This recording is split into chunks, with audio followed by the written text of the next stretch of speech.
നമ്മൾ കഴിഞ്ഞ ദിവസങ്ങളിൽ 1 ലേഖനം 3-ാം അധ്യായത്തിലാണ് നമ്മൾ സംസാരിച്ചുകൊണ്ടിരുന്നത്. ജഡീകമായ ഒരു വ്യവസ്ഥ ഒരു സഭയിൽ ഉണ്ടാകുന്നത് എങ്ങനെയാണ് എന്ന് കൊരിന്ത് ലേഖനം നല്ലൊരു ഉദാഹരണമാണ്. കൊരിന്ത് ലേഖനത്തിൽ നമ്മൾ കാണുന്ന കൊരിന്ത് സഭ എന്ന് പറയുന്ന ഒരു ചൈൽഡ് ചർച്ച്, വളരെ ചൈൽഡിഷ് ആയിട്ടുള്ള, ചൈൽഡ് ചർച്ച് എന്ന് മാത്രമല്ല ഒരു ചൈൽഡിഷ് ചർച്ചും കൂടെ ആയിരുന്നു. എന്ന് പറഞ്ഞു കഴിഞ്ഞാൽ എത്ര നാൾ കഴിഞ്ഞാലും പൗലോസിനോടൊരു ഘനമായി ഒന്നും പറയാൻ പറ്റാത്ത ഒരവസ്ഥ ആ ചർച്ചിനുണ്ടായിരുന്നു. കഴിഞ്ഞ ദിവസം ഒരു ശുശ്രൂഷകൻ നമ്മുടെ സഭയിലുള്ളൊരു സഹോദരനോട് പറഞ്ഞു, നിങ്ങൾ പറയുന്ന പോലെ പ്രോസ്പെരിറ്റി ഇല്ല എന്നൊന്നും പറയാൻ പറ്റത്തില്ല. ഫിലിപ്പി ലേഖനത്തിലെ 4-ാം അധ്യായത്തിൽ ഒരു വാക്യം, ദൈവം അവൻ്റെ മഹത്വത്തിനൊത്തവണ്ണം നിങ്ങളുടെ ആവശ്യങ്ങളെല്ലാം തീർത്തു തരുമെന്നൊരു വാക്യമുണ്ട്. അത് ശരിയാണ്, പക്ഷെ ഒരു വാക്യമേ ഉള്ളത്. അതുപോലെ 1-2 വാക്യങ്ങളേ ഉള്ളൂ. അത് വെച്ചുകൊണ്ട് ഒരു സഭകൾ മൊത്തം നടക്കുന്നത്. അപ്പോൾ ശരിക്കും പറഞ്ഞു കഴിഞ്ഞാൽ ബാക്കിയുള്ള വലിയ വലിയ വലിയ വാക്യങ്ങളെല്ലാം അവഗണിച്ചിട്ട് ഈ ഒരൊറ്റ വാക്യം മാത്രം എടുത്ത് അതുകൊണ്ട് മാത്രം. അപ്പോൾ ശരിക്കും പറഞ്ഞു കഴിഞ്ഞാൽ ഈ ചൈൽഡാണ്, അവർക്ക് ചൈൽഡിഷ് ചർച്ചുകളുടെ ഒരു ബഹളം തന്നെ നമ്മുടെ ചുറ്റുമുണ്ട്. അവർക്ക് ആ ഒരു വചനം മാത്രം മതി. പക്ഷെ നമുക്ക് സത്യമാണ്, തീർച്ചയായിട്ടും സത്യമല്ലേ, നമ്മളത് വിശ്വസിക്കുന്നുണ്ട്. ദൈവം നമ്മുടെ ആവശ്യങ്ങളെല്ലാം തീർത്തു തരുന്നുണ്ട്. തീർച്ചയായിട്ടും ഓരോ ആഴ്ചയും ഓരോ ദിവസവും ഞങ്ങളും അത് അനുഭവിക്കുന്നുണ്ട്.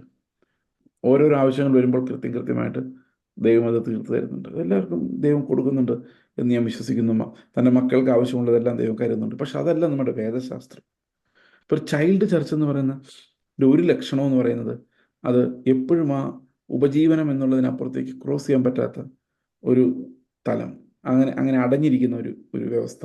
മിക്കവാറും ഒത്തിരി സഭകളിൽ അങ്ങനെ ഒരു ഉപജീവനം എന്ന് പറയുന്ന ഒരൊറ്റ കാര്യത്തിന്മേൽ സഭകൾ സ്റ്റക്കായിരിക്കുന്നുണ്ട്. രണ്ടാമത്തേത് ഒരു കാര്യം എന്ന് പറയുന്നത് ഭിന്നതയാണ്. ഈ ഭിന്നത എന്ന് പറയുന്നത് ഞാൻ കഴിഞ്ഞ ദിവസം ഞായറാഴ്ച സംസാരിച്ചതുപോലെ സ്വയനീതീകരണം ഉള്ളിടത്താണ് ഭിന്നത ഉണ്ടാവുകയുള്ളൂ, എല്ലായിടത്തും ഒരിടത്തും ഭിന്നത ഉണ്ടാവില്ല. ഇപ്പം നമുക്ക് തമ്മിൽ ഒരു വഴക്കിൻ്റെയും കാര്യമില്ല, കാരണം നമ്മളെല്ലാം പാപികളാണ്. ഇപ്പം പിന്നെ പ്രത്യേകിച്ച് വഴക്കുണ്ടാക്കിയിട്ട് കാര്യം. എന്നാൽ ഇതിൽ ചേസ് ബ്രദർ അത്ര ശരിയല്ല, രാജേഷ് ബ്രദർ കൊള്ളാം, രാജേഷ് ബ്രദർ ശരിയല്ല, ചേസ് ബ്രദർ കൊള്ളാം എന്നൊക്കെ ചിന്തിച്ചു തുടങ്ങുമ്പോഴാണ്, നമ്മൾ മനുഷ്യൻ്റെ നീതി പരിഗണിച്ചു തുടങ്ങുമ്പോഴാണ് ആൾക്കാർ ഗ്രൂപ്പ് തിരിയുന്നത്.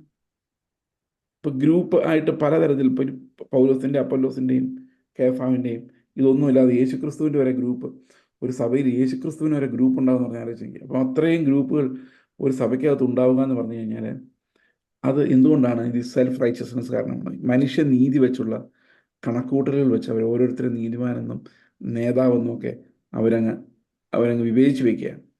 അപ്പോൾ ഇതൊരു ചൈൽഡ് ചർച്ചിൻ്റെ ലക്ഷണമാണ്. അവർക്ക് ക്രിസ്തുവിൻ്റെ നീതിയുടെ പരിജ്ഞാനത്തിലേക്ക് വരാത്ത ആൾക്കാരാണ്. അങ്ങോട്ട് പറഞ്ഞാൽ അവർക്ക് ഗ്രഹിക്കാനും പറ്റില്ല. ഞാൻ പണ്ട് ഈ കേരളത്തിൽ തന്നെ വളരെയധികം യുദ്ധങ്ങൾ നടക്കുന്ന ഒരു സഭ, അങ്ങോട്ടും ഇങ്ങോട്ടും ചേരി തിരിഞ്ഞ് പോരടിച്ച് യുദ്ധങ്ങൾ നടക്കുന്ന ഒരു സഭയിൽ ഞാൻ പ്രസംഗിക്കാൻ വേണ്ടി പോയി. അവർ 8:45 വരെ പ്രസംഗിക്കാനാണ് എന്നോട് പറഞ്ഞതെങ്കിലും 8:15 എനിക്ക് വരണ്ടു, തൊണ്ട വരണ്ടു, ഒന്നും പോകുന്നില്ല, പറയാൻ പറ്റുന്നില്ല. എൻ്റെ ഉള്ളിലുണ്ടൊരു ഫീലിംഗ് എന്ന് പറഞ്ഞു കഴിഞ്ഞാൽ നമ്മളൊരു ഒരു കട്ടിയുള്ള ഒരു ഭിത്തിയിലേക്ക് ഒരു പന്ത് എറിയുന്ന ഒരവസ്ഥ. ആ പന്ത് വളരെ വേഗം തിരിച്ചു വരും. അപ്പോൾ എനിക്ക് മനസ്സിലായി പെട്ടെന്ന് ഈ പോരാടുന്നവർ അങ്ങോട്ടും ഇങ്ങോട്ടും ആളുകളെ വെച്ച് ഗ്രൂപ്പ് ഉള്ള സഭകളിലൊന്നും പരിജ്ഞാനം, ക്രിസ്തുവിൻ്റെ പരിജ്ഞാനം എന്ന വചനം വരികയില്ല. ഉപജീവന ചിന്തകളിൽ കുരുങ്ങി കിടക്കുന്ന സഭകൾ, അങ്ങോട്ടും ഇങ്ങോട്ടുള്ള യുദ്ധത്തിൽ കുരുങ്ങി കിടക്കുന്ന സഭകൾ, ഇങ്ങനെയുള്ള പലവിധമായ ചൈൽഡിഷ് സ്വഭാവങ്ങൾ, എൻ്റെ കയ്യിലിരിക്കുന്ന ടോയ് ആണോ നിൻ്റെ കയ്യിലിരിക്കുന്ന ടോയ് ആണോ നല്ലതെന്നുള്ള ആ ഒരു ചൈൽഡിഷ് സ്വഭാവമുള്ള സഭകളിൽ പരിജ്ഞാനത്തിൻ്റെ വചനം പങ്കുവെക്കാൻ പറ്റുകയില്ല എന്ന് പൗലോസ് പറയുന്നു. അപ്പോൾ കൊരിന്ത് ലേഖനത്തിൻ്റെ 3-ാം അധ്യായം ഈ പരിജ്ഞാനത്തിന് വേണ്ടിയുള്ള ഒരു ആഹ്വാനമായിട്ട് വേണം നമ്മൾ കാണുവാൻ. അവിടെ കർത്താവ് എന്ന അടിസ്ഥാനത്തിന്മേൽ പണിയുന്നതിനെ കുറിച്ച് നമ്മൾ കണ്ടു. ഈ കർത്താവ് എന്ന അടിസ്ഥാനത്തിന്മേൽ നമ്മൾ എങ്ങനെ പണിയുന്നത്? നമ്മൾ പണിയുന്നത് അപ്പോസ്തലിക ഉപദേശം വെച്ചാണ്. ഈ അപ്പോസ്തലിക ഉപദേശം പറഞ്ഞാൽ അപ്പോസ്തലന്മാർ വീട്ടിൽ നിന്ന് കൊണ്ടുവന്നതല്ല, അപ്പോസ്തലന്മാരുടെ തലയിൽ തോന്നിയതല്ല, അവർ പഠിച്ചുണ്ടാക്കിയെടുത്ത് റിസർച്ച് ചെയ്തൊന്നുമല്ല. അപ്പോസ്തലന്മാരുടെ ഉപദേശം എന്ന് പറഞ്ഞാൽ യേശുക്രിസ്തു പഠിപ്പിച്ച കാര്യങ്ങൾ അനുസരിക്കാൻ വേണ്ടിയുള്ള പരിശീലനമാണ്. അതിനാണ് അപ്പോസ്തലിക ഉപദേശം എന്ന് പറയുന്നത്. ഞാൻ നിങ്ങളോട് കൽപ്പിച്ചതൊക്കെയും പ്രമാണിപ്പാൻ തക്കവണ്ണം ഉപദേശിക്കണം. അപ്പം പ്രമാണിപ്പാൻ തക്കവണ്ണമുള്ള ഉപദേശത്തെയാണ് ഈ അപ്പോസ്തല. അത് ആ നീതി എങ്ങനെ നമുക്ക് പ്രമാണിക്കാൻ പറ്റും, അനുസരണത്തിലേക്ക് എങ്ങനെ പോകാൻ പറ്റും, ഈ ക്രിസ്തുവിൻ്റെ ഉന്നതമായ കൽപ്പനകളുടെ അനുസരണം എങ്ങനെ നടക്കും. അപ്പോൾ ശരിക്കും പറഞ്ഞു കഴിഞ്ഞാൽ അതാണ് ഈ അപ്പോസ്തലിക് ഡോക്ട്രിൻ എന്ന് പറയുന്നത്. ഇപ്പോൾ യേശു ക്രിസ്തു എന്ന അടിസ്ഥാനം ഇടുന്നത് അപ്പോസ്തലിക ഉപദേശത്തിലൂടെയാണ്. ഈ ഉപദേശം ലഭിക്കുമ്പോൾ മാത്രമാണ് ക്രിസ്തു എന്ന അടിസ്ഥാനം ഉണ്ടാകുന്നത്. നമ്മൾ ഒരുപക്ഷെ നമ്മുടെ സഭകളിൽ നോക്കുമ്പം ഈ ഇത്രയും ഒരു 3-4 വർഷം കൊണ്ട്, അല്ലെങ്കിൽ നിങ്ങൾ ഇത്ര നാൾ, നമ്മൾ കോവിഡിന്റെ കാലം തൊട്ടെങ്കിലും ഈ സൂമിൽ നമ്മൾ പരസ്പരം കണ്ടിട്ടുണ്ടാവും പല ആളുകളും. നമുക്ക് ക്രിസ്തുവിന്റെ അടിസ്ഥാനം എങ്ങനെയാണ് ഉണ്ടായത്? അപ്പോസ്തല ഉപദേശങ്ങളുടെ പഠിപ്പിക്കൽ വഴിയാണ്, ലേഖനങ്ങളുടെ പഠിപ്പിക്കൽ വഴിയാണ് ക്രിസ്തു എന്ന അടിസ്ഥാനം ഉണ്ടായത്. യേശുക്രിസ്തു എന്ന ഫൗണ്ടേഷൻ ഇടാൻ വേണ്ടിയാണ് അപ്പോസ്തലന്മാർ പരിശ്രമിച്ചുകൊണ്ടിരുന്നത്. അവിടെ 3-ാം അധ്യായത്തിൽ പൗലോസ് പറയുന്നത്, ആം, ജ്ഞാനമുള്ളൊരു പ്രധാന ശില്പിയായി ഞാൻ അടിസ്ഥാനം ഇട്ടിരിക്കുന്നു. 11-ാം വാക്യത്തിൽ പറയാൻ, യേശുക്രിസ്തു എന്ന ഇട്ടിരിക്കുന്ന അടിസ്ഥാനമല്ലാതെ മറ്റൊന്നിടുവാൻ ആർക്കും സാധിക്കയില്ല. അപ്പൊ ക്രിസ്തു എന്ന അടിസ്ഥാനം ഒരാളുടെ ഉള്ളിൽ വീണ് കഴിഞ്ഞാൽ വേറെ ഒന്നുകൊണ്ടും അയാളെ തൃപ്തിപ്പെടുത്താൻ സാധിക്കില്ല. ആ ക്രിസ്തു എന്ന അടിസ്ഥാനം ഒരാളുടെ ഉള്ളിൽ വീണില്ലെങ്കിൽ അപ്പോഴും ഒന്നുകൊണ്ടും അയാളെ തൃപ്തിപ്പെടുത്താൻ സാധിക്കില്ല. യേശുക്രിസ്തു എന്ന അടിസ്ഥാനം വീണ് കഴിഞ്ഞാൽ അവന് പിന്നെ വേറെ ഒന്നിനാലും തൃപ്തിപ്പെടേണ്ട കാര്യമില്ല. ഓക്കെ, അപ്പോൾ ആ ഒരു ഫൗണ്ടേഷൻ വീണ് കഴിഞ്ഞാൽ നമ്മൾ എവിടെ പോയിരുന്നാലും അസ്വസ്ഥത ഉണ്ടാവും. കാരണം നമ്മൾ ഏത് പ്രസംഗം കേൾക്കുമ്പോൾ അസ്വസ്ഥത ഉണ്ടാവും. ഇപ്പം ഞാൻ നാളെ തിരിച്ചു പറഞ്ഞാലും നിങ്ങൾക്ക് കേൾക്കുമ്പോൾ അസ്വസ്ഥത ഉണ്ടാവും. കാരണം യേശുക്രിസ്തുവിന് വെളിയിലേക്ക് ചവിട്ടുന്ന ഓരോ സ്റ്റെപ്പുകളും നമുക്ക് അസ്വസ്ഥത ഉണ്ടാകും. എന്നിട്ട് പറയാണ്, ഈ അടിസ്ഥാനത്തിന്മേൽ ഓരോരുത്തരും എങ്ങനെ പണിയുന്നുണ്ട്. പരിജ്ഞാനത്തിൽ പണിയാം, പരിജ്ഞാനമില്ലാതെയും പണിയാം. ഇത് നമ്മൾ ഇന്നത്തെ കാലഘട്ടത്തിൽ നോക്കിക്കഴിഞ്ഞാൽ ക്രിസ്തു എന്ന അടിസ്ഥാനം ഉള്ള ആളുകൾ പോലും, വീണ്ടും ജനിച്ച ആളുകൾ പോലും വളരാൻ പറ്റാതെ, അതായത് ആ സഭകളുടെ ഡൈനാമിക്സ് കാരണം വളരാൻ പറ്റാതിരിക്കുന്നു. ഇപ്പോൾ ഒരു ചർച്ചിലേക്ക് ഒരാൾ ചെന്ന് ഒരു 20 വർഷം കഴിഞ്ഞാലും അവിടുത്തെ പാസ്റ്റർ കട്ടിയുള്ള വചനം പറയാൻ പ്രാപ്തനല്ലെന്ന് മാത്രമല്ല, പറയുകയുമില്ല. കാരണം പുതിയ ആൾക്കാർ അപ്പോഴോട് ഉള്ളതുകൊണ്ടും ഈ ലോകപരമായ അംബീഷൻസ് അവർക്കുള്ളത് കൊണ്ടും അവർക്ക് ഒരിക്കലും ഈ പരിജ്ഞാനത്തിൻ്റെ വചനം പറയുവാൻ സാധിക്കുകയില്ല. അപ്പോൾ ഇവിടെ പലതരത്തിലുള്ള പണികളാണ് ഇന്ന് ഓരോ സഭകളിൽ നടക്കുന്നത്. നമ്മുടെ ജീവിതത്തിൽ അങ്ങനെ തന്നെയാണ്. നമ്മുടെ ജീവിതത്തിലും പണികൾ നടക്കുന്നത് എന്താ, ചിലപ്പോൾ പൊന്ന് വെള്ളി ഇങ്ങനെയുള്ള പരിജ്ഞാനം, ക്രിസ്തുവിൻ്റെ പരിജ്ഞാനത്തിൻ്റെ വിലയേറിയ കല്ലുകൾ കൊണ്ടായിരിക്കാം, അമൂല്യമായ ധനം കൊണ്ടായിരിക്കാം, ക്രിസ്തുവിൻ്റെ ധനം കൊണ്ടായിരിക്കാം നമ്മൾ പണിയുന്നത്. അങ്ങനെ പണിയുകയാണെങ്കിൽ നമ്മൾ തികഞ്ഞവരായി വെളിയിൽ വരും. അതല്ലാതെ ഇത്ര അടിസ്ഥാനം ഇട്ട ശേഷം വീണ്ടും ഉപജീവന മാർഗങ്ങളിലേക്ക് നമ്മൾ കുരുങ്ങിപ്പോയാൽ നമ്മുടെ ജീവിതം വലിയ പ്രതിസന്ധിയിലായി മാറും. ഓക്കെ, നമ്മൾ ശൈശവ സ്വഭാവമുള്ളവർ ആയിട്ട് മാറുമെന്നാണ് ലേഖനം നമ്മളെ പഠിപ്പിക്കുന്നത്. ഓക്കെ, ഇപ്പോൾ ഒരുത്തൻ്റെ ഒരുത്തൻ പണിത പ്രവൃത്തി നിലനിൽക്കുമെങ്കിൽ അവന് പ്രതിഫലം വരും. അപ്പോൾ അവസാനം ഇത് തീക്കകത്തോടെ കടന്നു പോകണം. അപ്പോൾ നമ്മളൊരു ഫയറിനെ സങ്കല്പിച്ചു, തീയെ സങ്കല്പിച്ചു. നമ്മൾ ചെയ്യുന്ന പ്രവൃത്തി നിത്യമായ ഒരു നിത്യതയിലേക്ക് കടക്കുമ്പോൾ ഒരു തീയിലൂടെ നമ്മൾ കടന്നു പോകും. അപ്പോൾ ഈ ഭൂമിയിൽ നിന്ന് അങ്ങേ ലോകത്തിലേക്ക് ക്രോസ് ചെയ്യുമ്പോൾ കഴിഞ്ഞു പോകാത്തതൊക്കെ എന്തായിരിക്കും? നമ്മുടെ ജീവിതത്തിൽ നമ്മൾ കരുതിക്കൊണ്ടിരുന്ന, പ്രാർത്ഥിച്ചുകൊണ്ടിരുന്ന, നേടിക്കൊണ്ടിരുന്ന പ്രവൃത്തികൾ, നമ്മൾ ചെയ്തുകൊണ്ടിരിക്കുന്ന പ്രവൃത്തികൾ, ഇത് ഇവിടെ തീർന്നു പോകുന്നത്, കത്തിപ്പോകുന്നതാണ്. അങ്ങോട്ട് കടക്കാൻ പറ്റുന്നതാണ് സ്വർണവും വെള്ളിയും ഒക്കെ. അത് പരിജ്ഞാനത്തിൽ പണിയുന്ന പണിക്ക് മാത്രമേ നിത്യമായ വാല്യൂ ഉള്ളൂ. നമ്മളതല്ലാതെ ഈ ഉപജീവന കാര്യങ്ങൾക്ക് വേണ്ടിയുള്ള പ്രാർത്ഥനകളുമായിട്ട് മുമ്പോട്ട് പോകുമ്പോൾ നമുക്ക് ആ പ്രാർത്ഥനകൾക്കൊന്നും നിത്യമായ ഒരു വാല്യൂ ഇല്ല എന്ന് നമുക്ക് മനസ്സിലാക്കാം. ഓക്കെ, ഓരോരുത്തരുടെ പ്രവൃത്തി വെന്തുപോയെങ്കിൽ അവന് ഛേദം വരും. ഇപ്പം വെന്തുപോകുന്ന ഈ മനുഷ്യരല്ല, കാരണം ക്രിസ്തു എന്ന അടിസ്ഥാനത്തിന്മേലാണ് ഇവർ പണിയപ്പെട്ടിരിക്കുന്നത്. അപ്പം മനുഷ്യർ വെന്തു പോകുന്നില്ല. അവിടെ പ്രത്യേകിച്ച് എടുത്തു പറഞ്ഞു, ഒരുത്തൻ്റെ പ്രവൃത്തി വെന്തുപോയാൽ അവന് നഷ്ടം വരും. ഛേദം എന്ന് പറഞ്ഞു കഴിഞ്ഞാൽ നഷ്ടം. താനോ രക്ഷിക്കപ്പെടും, കാരണം ക്രിസ്തു എന്ന അടിസ്ഥാനത്തിന്മേൽ വേറെ അടിസ്ഥാനം ഇടാൻ പറ്റില്ല. താനോ രക്ഷിക്കപ്പെടും, എന്നാൽ തീയിൽ കൂടെ എന്ന പോലെ അത്ര എന്ന് പറഞ്ഞു കഴിഞ്ഞാൽ ഒന്നുമില്ലാതെ കത്തിപ്പോയ അവസ്ഥയിലായിരിക്കും. എന്ന് പറഞ്ഞു കഴിഞ്ഞാൽ നിത്യതയിലേക്കുള്ള സമ്പാദ്യങ്ങളൊന്നും അവൻ്റെ കയ്യിലുണ്ടാവുകയില്ല, പരിജ്ഞാനത്തിൽ വളർന്നിട്ടുണ്ടാവുകയില്ല. അപ്പോൾ ചൈൽഡിഷ് ചർച്ചുകളിലുള്ള രക്ഷിക്കപ്പെട്ടവർക്ക് സംഭവിക്കുന്ന കാര്യമാണിത്. ഈ ചൈൽഡിഷ് ചർച്ചുകളിൽ ഇടയ്ക്ക് 1-2 പേര് രക്ഷിക്കപ്പെട്ടവർ അവിടെ ഇവിടെ ഇരിക്കപ്പെട്ടായിരിക്കും. അവരുടെ അവസ്ഥ എന്താണെന്ന് വെച്ച് കഴിഞ്ഞാൽ they will remain children all through their life. അവർക്ക് പരിജ്ഞാനത്തിൻ്റെ കല്ലുകൾ കൊണ്ട്, ഡയമണ്ട് കൊണ്ട്, സ്വർണം കൊണ്ട് ഈ പരിജ്ഞാനത്തിൻ്റെ ജീവിതം പണിയാൻ പറ്റാതെ അവരും, ഇപ്പം നമുക്കൊരു ഭൂതങ്ങളെ പുറത്താക്കുന്ന ഒരു പാസ്റ്റർ, അയാൾ കുറേ ഭൂതങ്ങളെ പുറത്താക്കിയ ആൾക്കാരെല്ലാം കൂടെ ചേർന്ന് സഭയായി. ഇനി ഭൂതം കയറാതിരിക്കണമെങ്കിൽ എൻ്റെ അടുത്ത് വരണമെന്ന് പറഞ്ഞ് പുള്ളി പേടിപ്പിച്ച് എല്ലാവരും കൂടെ ചേർത്ത് സഭയാക്കി.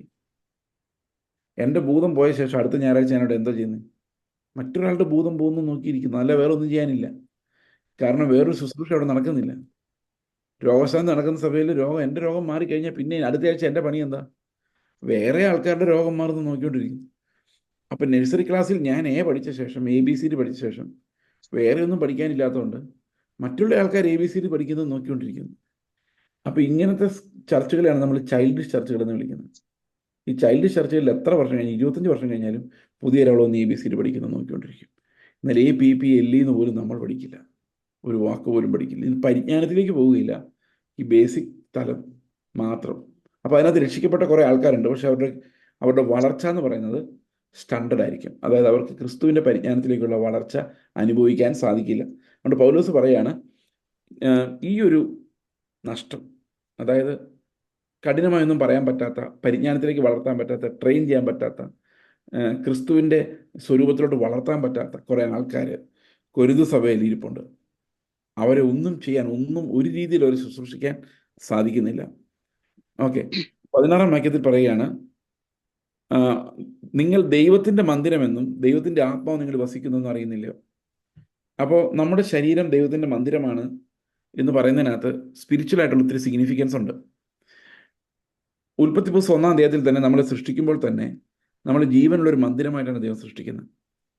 ശരീരം, മനസ്സ്, ആത്മാവ് എന്ന് പറയുന്ന പോലെ പ്രാകാരം, വിശുദ്ധ സ്ഥലം, അതിവിശുദ്ധ സ്ഥലം എന്ന് പറയുന്ന പോലെ തന്നെയാണ്. ഇപ്പോൾ ജീവനുള്ളൊരു ടെമ്പിളായിട്ടാണ് അതിവിശുദ്ധ സ്ഥലം, ആത്മാവ്. അവിടെയാണ് കർത്താവിൻ്റെ പ്രസൻസ് ഉണ്ടാകുന്നത്. അതിൽ നിന്നാണ് കർത്താവിൻ്റെ പ്രസൻസ് മറ്റ് ശരീരത്തിൻ്റെ അല്ലെങ്കിൽ ഒരു മനുഷ്യൻ്റെ മറ്റു ഭാഗങ്ങളിലേക്ക് വ്യാപിക്കുന്നത്. അവസാനമാണ് ശരീരം ആ തേജസ് ഉൾക്കൊണ്ട് തേജസ്കരിക്കപ്പെടുന്നത്, നമ്മുടെ ഭാവി നോക്കിയാലും. അപ്പോൾ ദൈവം സൃഷ്ടിക്കുമ്പോൾ ഒരു ജീവനുള്ള ആലയമായിട്ടാണ് നമ്മൾ സൃഷ്ടിക്കുന്നത്. ദൈവത്തിന് ഇടപെടാൻ പറ്റുന്ന, സംസാരിക്കാൻ പറ്റുന്ന, തന്നെത്താൻ വെളിപ്പെടുത്താൻ പറ്റുന്ന ജീവനുള്ള ആലയങ്ങളാണ് നമ്മളെല്ലാവരും. നമ്മളുടെ എല്ലാം കർത്താവിന് സംസാരിക്കാൻ പറ്റും. നമ്മളെല്ലാം ആത്മാവിൽ കർത്താവിന് അവനെ വെളിപ്പെടുത്താൻ പറ്റും. ഓക്കെ, അതുകൊണ്ട് തന്നെ നമ്മുടെ ശരീരങ്ങൾ എപ്പോഴും പരിശുദ്ധമായിരിക്കണം, വിശുദ്ധിയായി സൂക്ഷിക്കണം, നശിപ്പിക്കരുത് എന്ന് വേദപുസ്തകം പറയുന്നത്. അത് നമ്മുടെ ശരീരത്തെ നമ്മൾ നശിപ്പിക്കരുത്, അതിന് ദോഷം വരുന്നതൊന്നും ചെയ്യരുത് മനഃപൂർവ്വമായി. ഈ ദോഷം വരുന്നതെന്ന് പറയുമ്പോൾ നിങ്ങൾ ഒരു കാര്യം മനസ്സിലാക്കണം. ഒരിടത്ത് ഞാനിപ്പോൾ ചെല്ലുമ്പോൾ ഒരു സ്ഥലത്ത് ബിരിയാണിയും ചിക്കനുമാണ്. അപ്പം എൻ്റെ ശരീരത്തിന് ബിരിയാണിയും ചിക്കനും നല്ലതല്ല. അപ്പം ഞാൻ വിചാരിക്കുകയാണ്, ദൈവത്തിൻ്റെ മന്ദിരമായതുകൊണ്ട് ഈ മന്ദിരത്തെ സൂക്ഷിക്കാൻ വേണ്ടി ഞാൻ ബിരിയാണിയും ചിക്കനും കഴിക്കുന്നത്. അങ്ങനെ സൂക്ഷിക്കാനല്ല പറഞ്ഞേക്കുന്നത്. അങ്ങനെ സൂക്ഷിച്ചുകൊണ്ട് എന്ത് കാര്യം? കാരണം അകത്തേക്ക് പോകുന്നു, പുറത്തേക്ക് പോകുന്നു ഒന്നും മനുഷ്യനെ മലിനമാക്കുന്നില്ല. പിന്നെ എന്താണ് മലിനമാക്കുന്നത്? ഈ ശരീരത്തെ എങ്ങനെ സൂക്ഷിക്കുന്നത്? ശരീരത്തെ സൂക്ഷിക്കുന്നത് ഈ ശരീരം കൊണ്ട് ചെയ്യുന്ന പ്രവൃത്തികൾ. ഈ ശരീരത്തിൽ വ്യാപരിക്കുന്നത് എന്ത്? ശരീരത്തിൻ്റെ ആഗ്രഹങ്ങളെ നമ്മൾ എങ്ങനെയാണ് നോക്കിക്കാണുന്നത്? അപ്പോൾ ഇതെല്ലാം കൂടിയാണ് ശരിക്കും ഈ ദൈവത്തിൻ്റെ ആലയത്തെ സൂക്ഷിക്കുക എന്നുള്ളതുകൊണ്ട് ഉദ്ദേശിക്കുന്നത്.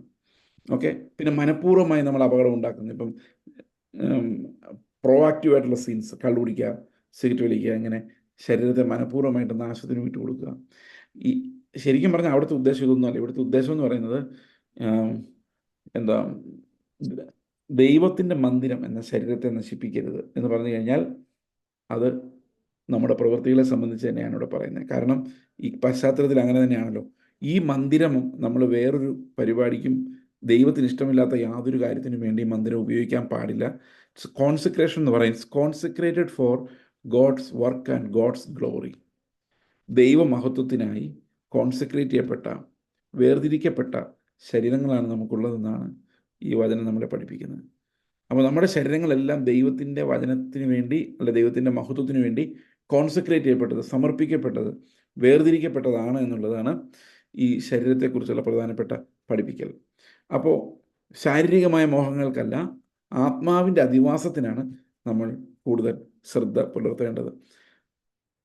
അപ്പോൾ ദൈവത്തിൻ്റെ മന്ദിരം നശിപ്പിക്കുന്നവനെ ദൈവം നശിപ്പിക്കും. ദൈവത്തിൻ്റെ മന്ദിരം വിശുദ്ധമല്ലോ, നിങ്ങളും അങ്ങനെ തന്നെ. അപ്പോൾ ഞാൻ പറഞ്ഞില്ല, ഇത് വിശുദ്ധിയെക്കുറിച്ചാണ് പറയുന്നത്. It's all about the purity of our body. നമ്മുടെ ബോഡി, നമ്മുടെ ശരീരത്തെ. അതുകൊണ്ടാണ് ഈ വ്യഭിചാരം എന്ന് പറയുന്ന പാപത്തെ ഏറ്റവും ഭീകരമായ പാപമായിട്ട് കാണുന്നത്. ഒരു 6-ാം അധ്യായത്തിലേക്ക് വരുമ്പോൾ അവിടെ വ്യഭിചാര ദോഷത്തെക്കുറിച്ച് പറയുന്നുണ്ട്. അവിടെ 15-ാം വാക്യം 6:15, നിങ്ങളുടെ ശരീരങ്ങൾ ക്രിസ്തുവിൻ്റെ അവയവങ്ങളാകുമെന്ന് അറിയുന്നില്ലയോ? ക്രിസ്തുവിൻ്റെ അവയവങ്ങളെ ഞാനെടുത്ത് വേശ്യയുടെ അവയവങ്ങളാക്കാം. ഒരു നാളും അരുത്. വേശ്യയോട് പറ്റിച്ചേരുന്നവൻ അവളുമായി ഏക ശരീരമാകുമെന്ന് നിങ്ങൾ അറിയുന്നില്ലയോ? ഇരുവരും ഒരു ദേഹമായി തീരും. 18-ാം വാക്യം, ദുർനടപ്പ് വിട്ട് ഓടുവിൻ, മനുഷ്യൻ ചെയ്യുന്ന ഏത് പാപവും ശരീരത്തിന് പുറത്താകുന്നു. ദുർനടപ്പ് കാരണം സ്വന്തം ശരീരത്തിന് വിരോധമായി പാപം ചെയ്യുന്നു. ദൈവത്തിന്റെ ദാനമായി നിങ്ങളിൽ വസിക്കുന്ന പരിശുദ്ധാത്മാവിന്റെ മന്ദിരമാവും നിങ്ങളുടെ ശരീരമെന്നും നിങ്ങളെ വിലയ്ക്ക് വാങ്ങിയിരിക്കാൻ നിങ്ങൾ താന്താങ്ങൾക്കുള്ളവരല്ല എന്നും അറിയുന്നില്ലയോ? ആകയാൽ നിങ്ങളുടെ ശരീരം കൊണ്ട് ദൈവത്തെ മഹത്വപ്പെടുത്തുന്നു. അപ്പോൾ ഇവിടെ പറയുന്ന ആ അശുദ്ധി, വ്യഭിചാരത്താൽ വരുന്ന അതിഘോരമായ ക്രൂരമായ ദൈവത്തോടുള്ള നിന്ദയായ പാപം, ഈ പാപത്തെയാണ് ഈ നമ്മൾ ശരീരവുമായിട്ട് ബന്ധിപ്പിച്ച് ചിന്തിക്കുമ്പോൾ ഏറ്റവും പ്രധാനമായിട്ട് ചിന്തിക്കേണ്ടത്. ശരീരത്തിന് വരുന്ന ഫിസിക്കൽ ഹാം അല്ല അവിടുത്തെ വിഷയം. ശരീരത്തിന് വരുന്ന സ്പിരിച്വൽ ഹാമാണ്, മോറൽ ഹാം. ഈ മോറൽ ഹാം, അതായത് സ്ത്രീയെ മോഹിക്കേണ്ടവരുണ്ട്, നോക്കുന്നവനെല്ലാം വ്യഭിചാരം ചെയ്തു പോയി, അതെല്ലാം പാപമാണ്. പക്ഷെ സ്ത്രീയുമായിട്ട്, ഒരു അന്യ സ്ത്രീയുമായിട്ട് കൂടിച്ചേരുന്നത് അത് ഒരു ദൈവത്തിൻ്റെ ഓർഡറിനെതിരെയുള്ള ഒരു ഒഫൻസാണ്. എല്ലാം പാപമാണ്. But when a commission is there, adultery എന്ന് പറയുന്ന ഒരു പ്രവൃത്തി, ഒരു ശരീരമായി മാറുന്നൊരു പ്രവൃത്തി വന്നു കഴിഞ്ഞാൽ അത് ശരീരത്തെ നശിപ്പിച്ചതിന് തുല്യമാണ് എന്നാണ് 6-ാം അധ്യായത്തിലേക്ക് വരുമ്പോൾ ഇതേ വാക്യം പൗലോസ് എക്സ്പ്ലെയിൻ ചെയ്ത് വ്യാഖ്യാനിക്കുന്നത്. കാരണം പൗലോസിൻ്റെ ഉള്ളിൽ കിടപ്പുണ്ട് ഇവിടെ നടക്കുന്ന പല കാര്യങ്ങളും. അതുകൊണ്ടാണ് ഈ ശരീരത്തെ വിശദീകരിക്കുന്ന കാര്യം 3-ാം അധ്യായത്തിൽ പറയുന്നത്. ശരീരം കൊണ്ട് ദൈവത്തെ മഹത്വപ്പെടുത്തുകയും, അതായത് നമ്മുടെ ശരീരം എന്തിനു വേണ്ടിയുള്ളതാണ് എന്നുള്ളതിനെ ദൈവത്തെ മഹത്വപ്പെടുത്താൻ നമുക്ക് പറ്റും. ഇതിനെ ഒരു യാഗമായിട്ടാണ് റോമാലേഖനം 12-ൽ കാണുന്നത്. നമ്മുടെ ശരീരത്തെ യാഗങ്ങളായി സമർപ്പിക്കുകയും അതൊരു ആരാധനയുമാണ്. ഓക്കെ, ഇനി താഴോട്ട് വരുന്നതിൽ നമ്മൾ പ്രധാനമായിട്ടും കാണേണ്ട ഒരു വിഷയം 3-ാം അധ്യായത്തിൽ, ആരും തന്നെത്താൻ വഞ്ചിക്കരുത്, താൻ ഈ ലോകത്തിൽ ജ്ഞാനി നിങ്ങൾ ആർക്കെങ്കിലും തോന്നിയാൽ അവൻ ജ്ഞാനിയാകേണ്ടതിന് ഭോഷനായി തീരട്ടെ. അപ്പം ഞാൻ ഈ ഒരു ശരീരത്തെ ഇമ്മോറലായിട്ട് വിട്ടുകൊടുത്താലും കുഴപ്പമില്ല എന്ന് ചിന്തിച്ചിരുന്ന കുറേ ആൾക്കാരന്നുണ്ടായിരുന്നു. അതായത് immorality was okay for them. ഇന്ന് നമ്മൾ നോക്കുമ്പം അങ്ങനെ ഒരു സമൂഹം വരുന്നുണ്ടോ എന്ന് എനിക്കൊരു സംശയമുണ്ട്. അവർ പറഞ്ഞുകൊണ്ടിരുന്നത് മാറ്റർ എന്തായാലും ഈവിലാണ്, ഇതിനകത്ത് ദൈവമൊന്നുമില്ല. അപ്പം സീസറിനുള്ളത് സീസറിനെന്ന് പറയുന്ന പോലെ ഈ ശരീരം എന്ന് പറയുന്നത് ഭൂമിക്കുള്ളത്, ഭൂമിയുടെ വ്യവഹാരങ്ങൾ അനുസരിച്ച് ജീവിക്കുന്നു. സ്പിരിച്വാലിറ്റി, അതായത് കർത്താവുമായുള്ള ബന്ധവും നമ്മുടെ ശരീരത്തിൻ്റെ അനുദിന ജീവിതവും തമ്മിൽ ബന്ധമില്ലാത്ത അവസ്ഥ. ഓക്കെ, അപ്പോൾ ലോകത്തിൻ്റെ ജ്ഞാനം അനുസരിച്ച് അങ്ങനെ പലതരം വ്യവസ്ഥകളുണ്ടായിരുന്നു. തിന്നുക, കുടിക്കുക, ആനന്ദിക്കുക, നാളെ മരിക്കുമല്ലോ, അല്ലെ ഇന്ന് തന്നെ മരിക്കാമല്ലോ. അപ്പോൾ ശരീരം കൊണ്ട് എൻജോയ് ചെയ്യാവുന്നിടത്തോളം എൻജോയ് ചെയ്യുക, കള്ള് കുടിക്കാവുന്നിടത്തോളം കുടിക്കുക, give pleasure to the body, one day you will die. Charvaka philosophy എന്ന് പറയും. ചാർവാകാസ് അവരതാ വിശ്വസിച്ചുകൊണ്ടിരുന്നത്. ഹെഡോണിസ്റ്റിക് എന്നും പറയും, ഹെഡോണിസം. അപ്പോൾ ഇങ്ങനെയുള്ള ആളുകൾ ലോകത്തിൻ്റെ ജ്ഞാനം വെച്ചാണ് സംസാരിക്കുന്നത്. അങ്ങനെ ആർക്കെങ്കിലും തോന്നിക്കഴിഞ്ഞാൽ അവൻ ശരിക്കും ഭോഷനായി മാറേണ്ടത് ആവശ്യമാണ്. അപ്പോൾ ഒരു മനുഷ്യനിൽ ഒരിക്കലും പ്രശംസിക്കരുത്. ഈ പൗലോസ് 3-ാം അധ്യായത്തിൽ പറയുമ്പോൾ 2 വിഷയങ്ങളെ മിക്സ് ചെയ്ത് സംസാരിക്കുന്നതായിട്ട് നമുക്ക് തോന്നും. ഒരു കണ്ടിന്യൂറ്റി ഓഫ് തോട്ട് ഉള്ളതായിട്ട് തോന്നുകയില്ല. പക്ഷെ അവിടെ പറഞ്ഞു വരുന്ന ഒരൊറ്റ വിഷയത്തിലേക്കാണ്. വ്യഭിചാരം ചെയ്യരുതെന്ന് പറയുന്ന പോലെ, അതായത് ശരീരത്തെ മലിനമാക്കരുതെന്ന് പറയുന്ന പോലെ ഇവിടെ പറയുകയാണ്, മനുഷ്യന് ദൈവം സൃഷ്ടിച്ച ഒരു ആലയമായിട്ടേ കാണാവൂ, ദൈവമായിട്ട് കാണരുത്. ദൈവത്തിന് വസിക്കാനുള്ളൊരു മന്ദിരമായിട്ടൊരു മനുഷ്യനെ കാണാവും. ഒരിക്കലും അവനെ ഒരു സുപ്പീരിയർ ബീയിങ് ആയിട്ട് കാണാൻ പാടില്ല. ഞാൻ എങ്ങനെയാണോ അങ്ങനെ തന്നെയാണ് എൻ്റെ അടുത്തിരിക്കുന്ന എല്ലാവരും, എല്ലാ വിശ്വാസികളും ഒരേ സ്റ്റാറ്റസാണ് ദൈവത്തിന് മുമ്പിൽ. അപ്പോൾ ചില ആൾക്കാർ വന്നിട്ട് മനുഷ്യരിൽ പ്രശംസിക്കും. ഈ മനുഷ്യരിൽ പ്രശംസിക്കുക എന്ന് പറഞ്ഞാൽ എന്താണ്? വളരെ എളുപ്പമാണത്. മോഡിയിൽ പ്രശംസിക്കുന്ന എത്ര പേരുണ്ട്? രാഹുൽ ഗാന്ധിയിൽ പ്രശംസിക്കുന്ന എത്ര പേരുണ്ട്? മഹാത്മാഗാന്ധിയിൽ പ്രശംസിക്കുന്ന എത്ര പേരുണ്ട്? അതിനേക്കാൾ ഭയങ്കര തീവ്രമാണ് ഈ മതത്തിനകത്തുള്ള പ്രശംസകൾ. ഈ പാസ്റ്റർമാർ ഒരിക്കലും ഒരു തെറ്റും ചെയ്യില്ല എന്നാണ് പാവം വിശ്വാസികളുടെ വിശ്വാസം. നിങ്ങൾ ഈ ന്യൂ ജനറേഷൻ ചർച്ചകളിലൊക്കെ പോയി കഴിഞ്ഞാൽ അവിടുത്തെ പാസ്റ്റർമാരൊന്നൊരു പാപം ചെയ്യുന്നെന്ന് പറഞ്ഞാൽ ആരും സമ്മതിക്കില്ല. കാരണം അവർ അങ്ങനെ ചെയ്യൂല ബ്രദറെ എന്നാ പറയുന്നത്. ഏത് മനുഷ്യനും പാപിയാണ് എന്നുള്ളതാണ് സത്യം. പക്ഷെ ചില ആളുകളെ കുറിച്ച് നമ്മൾ ചിന്തിക്കുന്ന അവർ സുപ്പീരിയർ ബീയിങ്സ് ആയിട്ടാണ്. അവർ നമ്മളെക്കാളൊക്കെ വിശുദ്ധരും ദൈവത്തോട് അടുത്തവരും നമ്മൾ ചിന്തിക്കുന്നു. അയ്യോ, ദേവദാസിനെ കുറിച്ച് കുറ്റം പറയരുതേ, അഭിഷിക്തിനെ കുറിച്ചൊന്നും പറയരുത്. എനിക്ക് രസകരമായിട്ട് തോന്നിയത്, വളരെ ഗുരുതരമായ കുറ്റം ചെയ്ത് എൻ്റെ കയ്യിലെ പൈസ മുഴുവൻ അടിച്ചു മാറ്റി, എന്നോട് ചെയ്യാവുന്ന ഉപദ്രവം എല്ലാം ചെയ്ത ആളെക്കുറിച്ച് ഞാൻ ചിന്തിക്കുന്നതിനെതിരെ അയ്യോ ദേവദാസിനെതിരെ ഒന്നും പറയരുതെന്ന്. ശരിക്കും പറഞ്ഞു കഴിഞ്ഞാൽ അതൊരു ഭയം, ഫിയർ സൈക്കോസിസ് ഉണ്ടാക്കിക്കൊണ്ടിരിക്കുക. അതുകൊണ്ട് മനുഷ്യരിൽ പ്രശംസിക്കുന്ന അനേകം ആളുകൾ നമ്മുടെ ചുറ്റുമുണ്ട്. ഈ മനുഷ്യരുടെ പ്രശംസ എന്ന് പറയുന്നതും ആളുകളെ ആളുകളെ പ്രശംസിക്കുന്നതും ഒക്കെ എന്ത് പറയുന്നത് ഗ്രൂപ്പ് ഉണ്ടാക്കുന്ന പരിപാടിയാണ്. രാജേഷ് ബ്രദറിന്റെ പ്രസംഗം ഭയങ്കര രസമായിട്ടോ, ചേസ് ബ്രദർ പ്രസംഗിക്കുന്ന കേൾക്കണം എന്നൊക്കെ പറഞ്ഞു കഴിയുമ്പം മനുഷ്യരിൽ പ്രശംസിക്കുക. എന്നിട്ട് എന്ത് ചെയ്യുന്നത് വെച്ച് കഴിഞ്ഞാൽ ചേസ് ബ്രദറിന്റെ പ്രസംഗം കേൾക്കാൻ കുറേ ആൾക്കാർ, ഞാനിത് കേൾക്കരുതെന്ന് പറയുന്ന ആളല്ലല്ലോ, ഞാൻ എൻ്റെ അടുത്ത് കേൾക്കണം എന്ന് തന്നെ ആഗ്രഹിക്കുന്നു. പക്ഷേ അത് ഞാനല്ല, കർത്താവിൻ്റെ വചനമാണ് നമുക്ക് പ്രാധാന്യം വരുന്നത്. ഒരു മനുഷ്യനിൽ പ്രശംസിക്കാനൊന്നുമില്ല. ദൈവത്തിന് വസിക്കാനുള്ളൊരു മന്ദിരം ദൈവം തിരഞ്ഞെടുക്കുന്നു എന്നുള്ളതല്ലാതെ നമുക്കും യാതൊരു വ്യത്യാസവും ഇല്ലാത്തതുകൊണ്ട് തന്നെ ഒരു മനുഷ്യൻ്റെയും പ്രവൃത്തിയിലോ ജീവിതത്തിലോ പ്രശംസിക്കരുത്. ചിലപ്പോൾ ആൾക്കാർ പറയും, അവരൊക്കെ എന്ത് നല്ല ജീവിതമാണ് ജീവിക്കുന്നത്, എത്ര വിശുദ്ധ ജീവിതം ജീവിക്കുന്നു. എനിക്ക് രഹസ്യം ഞങ്ങൾക്ക് അറിയത്തുള്ളൂ, നിങ്ങൾക്ക് അറിയത്തില്ല. അത് എങ്ങനെ പറഞ്ഞാലും മനസ്സിലാകുകയില്ല, വിശ്വസിക്കില്ല. ഇല്ല പാസ്റ്റർമാർ ഇത് ഭയങ്കര, നിങ്ങൾ ആദ്യം മനസ്സിലാക്കേണ്ടത് സബ് മിട്ടി ഹേ, എല്ലാം മണ്ണാണ്, ഇതെല്ലാം മണ്ണോട് ചേരുന്ന ശരീരമാണ്. ഭയങ്കര പോരാട്ടത്തിലാണ് എല്ലാവരും നിൽക്കുന്നത്. ദൈവം നിർത്തുന്നതുകൊണ്ട് മാത്രമാണ് നമ്മളെല്ലാവരും നിൽക്കുന്നത്. It is not by our effort. അതുകൊണ്ട് തന്നെ ഒരു മനുഷ്യനിൽ പ്രശംസിച്ചിട്ട് അയാൾ കൊള്ളാമെന്ന് നിങ്ങൾക്ക് തോന്നിയാൽ ശരിക്കും തീർച്ചയായിട്ടും നിങ്ങളൊരു ഗ്രൂപ്പിൻ്റെ ആളായിട്ട് മാറും. ഇന്ന് ഒരു ചർച്ചിൻ്റെ ഭാഗമല്ല എന്നെങ്കിലുള്ളൂ, ഗ്രൂപ്പുകൾ ഇഷ്ടം പോലെയാണ് ക്രിസ്ത്യാനിറ്റിയിൽ. ഓരോരുത്തരുടെ വിശ്വാസത്തെ ഫോളോ ചെയ്യുന്ന, ഓരോരുത്തരുടെ പ്രസംഗങ്ങളെ ഫോളോ ചെയ്യുന്ന ഇഷ്ടം പോലെ ഗ്രൂപ്പുകളുണ്ട്. പ്രിയ സഹോദരങ്ങളെ, നിങ്ങൾ ക്രിസ്തുവിനെ ഫോളോ ചെയ്യുന്നവരാകണമെന്നുള്ളതാണ് ശരിക്കും അപ്പോസ്തലന്മാർ ആഗ്രഹിക്കുന്നത്. അതുതന്നെയാണ് നിങ്ങളുടെ മുമ്പിൽ ശുശ്രൂഷിക്കുന്നവരും ആഗ്രഹിക്കേണ്ടത്. ഓക്കെ, ഇപ്പൊ ലോകത്തിന്റെ ജ്ഞാനം ദൈവസന്നിധിയിൽ ഭോഷത്വമത്രേ, അവൻ ജ്ഞാനികളെ അവരുടെ കൗശലത്തിൽ പിടിക്കുന്നെന്നും കർത്താവ് ജ്ഞാനികളുടെ വിചാരം വ്യർത്ഥമെന്ന് അറിയുന്നുവെന്നും എഴുതിയിരിക്കുന്നുവല്ലോ. അപ്പം മനുഷ്യരുടെ ബുദ്ധിയുടെ ഭയങ്കരമായൊരു പരിമിതി. എങ്ങനെയാണ് മനുഷ്യരുടെ ബുദ്ധി വ്യർത്ഥമാണെന്ന് പറയാനുള്ള കാരണം, നമുക്ക് മനുഷ്യൻ്റെ ബുദ്ധി അത്ര വ്യർത്ഥമാണോ? ശരിക്കും പറഞ്ഞു കഴിഞ്ഞാൽ ഈ സൂമിൽ നമ്മൾ ഇങ്ങനെ ഇരുന്ന് പരസ്പരം കേൾക്കുന്നത് ശരിക്കും മനുഷ്യൻ്റെ ബുദ്ധിയല്ലേ? അത് വ്യർത്ഥമാണോ? ശരിക്കും വണ്ടിയെ കയറി പോകുന്നത്, റോക്കറ്റിൽ കയറി ആൾക്കാർ സ്പേസിൽ കിടക്കുന്ന കുറച്ച് പേര്, അത് അവിടെ വണ്ടി നന്നാക്കിക്കൊണ്ടിരിക്കുക, ബോയിങ്ങിൻ്റെ ഒരു സാധനം, സ്റ്റാർവിങ്ങറോ ഏതാണ്ട് അതിൻ്റെ പേര് മറന്നു. അപ്പോൾ ഇങ്ങനെ ഇതൊക്കെ മനുഷ്യൻ്റെ ബുദ്ധിയല്ലേ? ഈ ബുദ്ധിയെക്കുറിച്ചല്ല പറയുന്നത്. ശരിക്കും പറഞ്ഞു കഴിഞ്ഞാൽ യേശുക്രിസ്തുവിൻ്റെ സമയത്തുള്ള ജ്ഞാനം എന്ന് പറയുന്നത് ഈ സയൻറ്റിഫിക് ഡിസ്കവറീസിൻ്റെ ജ്ഞാനമല്ല, ഫിലോസോഫിക്കൽ ജ്ഞാനം. അവർ തത്വചിന്താപരമായി പലതും അനലൈസ് ചെയ്ത് ചെയ്ത് വയ്ക്കും. ഓക്കെ, ഇപ്പം അമേരിക്കയിൽ എന്നും ഉള്ളൊരു പ്രശ്നമാണ് അബോർഷൻ എന്ന് പറയുന്ന പ്രശ്നം. ഞാൻ എൻ്റെ ചെറുപ്പകാലം തൊട്ട് കേൾക്കുന്നതാണ് അബോർഷൻ.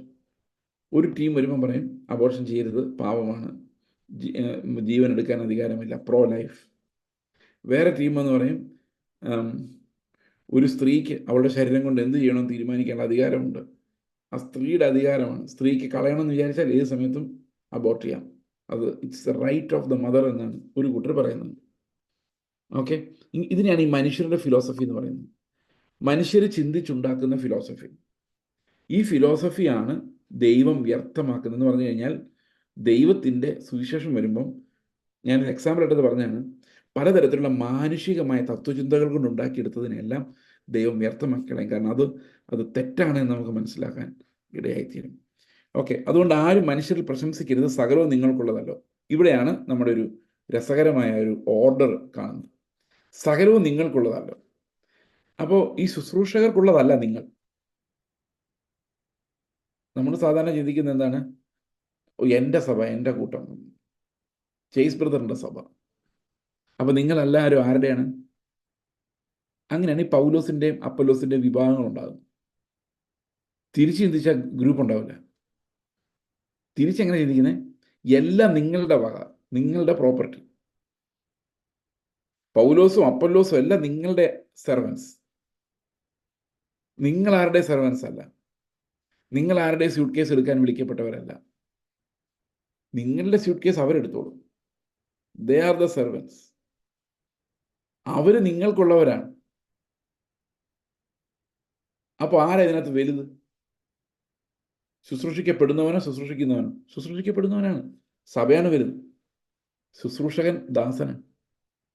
അതുകൊണ്ട് പൗലോസ് പറയാണ്, ഈ പൗലോസിനുള്ളതല്ല നിങ്ങൾ, നിങ്ങൾക്കുള്ളതാണ് പൗലോസ്.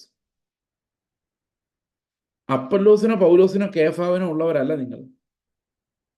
നിങ്ങൾ അപ്പുറത്തെ പാസ്റ്റർ മത്തായിക്കോ പാസ്റ്റർ യോഹന്നാനോ ഉള്ളതല്ല, അവർ നിങ്ങളുടെയാണ്.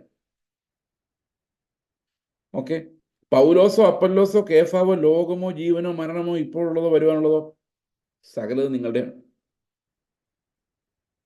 ഓക്കെ, അതായത് ഒരു വിശ്വാസിയുടെ അധികാരമാണ് അവനെ ശുശ്രൂഷിക്കാൻ വേണ്ടി ദൈവം സെർവൻസിനെ വെച്ചിരിക്കുക.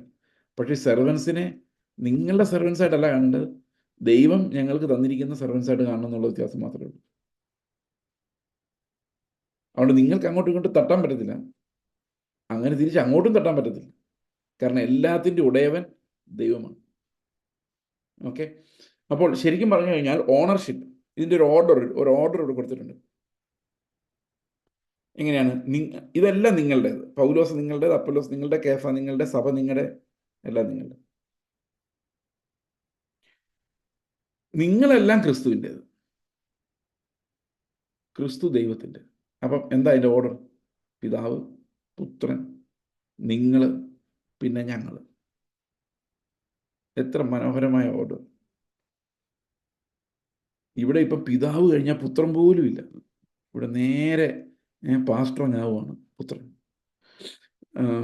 പിന്നെ നിങ്ങൾ. അപ്പോൾ നിങ്ങളെല്ലാവരും പുത്രനെ പിടിച്ചോണം. പുത്രൻ എന്ന് പറയുന്നത് ഈ സഭയിൽ വരുന്ന ഉപദേശി.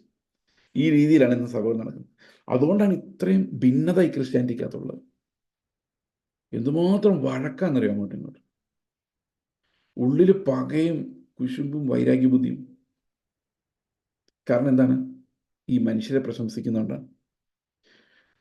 അപ്പോൾ ആ ഓർഡർ നമുക്ക് മനസ്സിലാക്കണം. ദൈവത്തിൻ്റെ പ്രിഫറൻഷ്യൽ ഓർഡർ എന്ന് പറയുന്നത് എപ്പോഴും പിതാവായ ദൈവത്തിൻ്റെ, പുത്രനായ ദൈവത്തിൻ്റെ, ശരീരമാകുന്ന സഭയുടെ ശുശ്രൂഷകർ. അപ്പം നിങ്ങൾ ക്രിസ്തുവിൻ്റെ സ്വന്തം എന്ന് പറയുന്നതിന് പകരം, ഓക്കെ, ഞാൻ പൗലോസിൻ്റെ സ്വന്തം എന്ന് പറയേണ്ട അവസ്ഥ ആലോചിച്ച് നോക്കി.